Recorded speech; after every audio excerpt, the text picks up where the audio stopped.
This video is going to be very frustrating for me to make. So first off, Donald Trump. He won the election by 74 electoral votes. Yes, but he was also 2.8 million votes behind Hillary Clinton. This means 2.8 million Americans that voted for Hillary Clinton's. Their votes completely didn't count. It didn't matter whether they voted or not. It doesn't matter. If you don't win the electoral vote and you win the popular vote, you're not going to be elected, right? And this system is completely corrupt. It's just a video for another time. Anyway, this man who leads our amazing country has now had the government closed down for a full month. He closed the government down December 22nd, and it is now January 22nd. And this is the longest government shutdown in history. This means many things. First off, this means 800,000 people that work government jobs have gone without a paycheck, 2 paychecks in a row. This is unfathomable. As a billionaire, I'm sure it's easy for him just to be like, oh yeah, I don't need a paycheck. He could go years without a paycheck and be fine. He could go his entire life without a paycheck and be completely fine. He's completely fine with the government being shut down right now.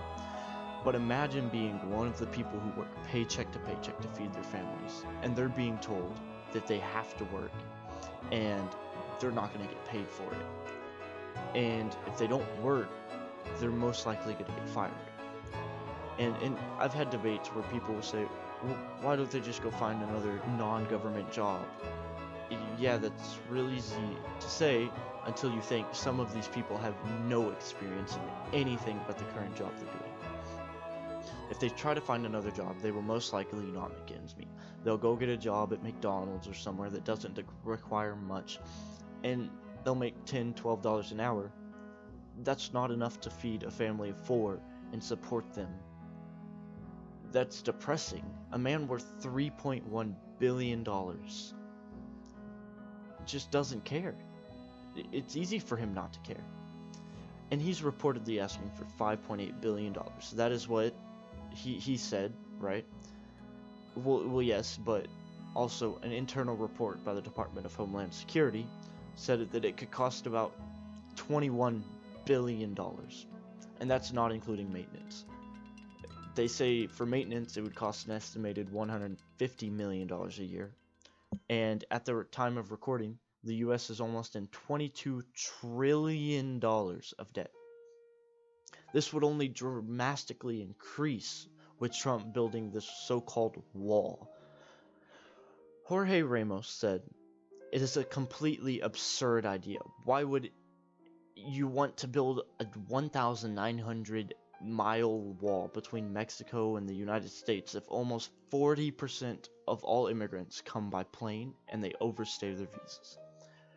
Now, why would Trump still want to build this wall? There are almost no benefits to having a picket fence put up. Some people estimate that 40% is too low of a percent, that more people come in illegally and stay over their visa, right? He will only stop around a couple 100,000, maybe at most 100,000 a year from coming in.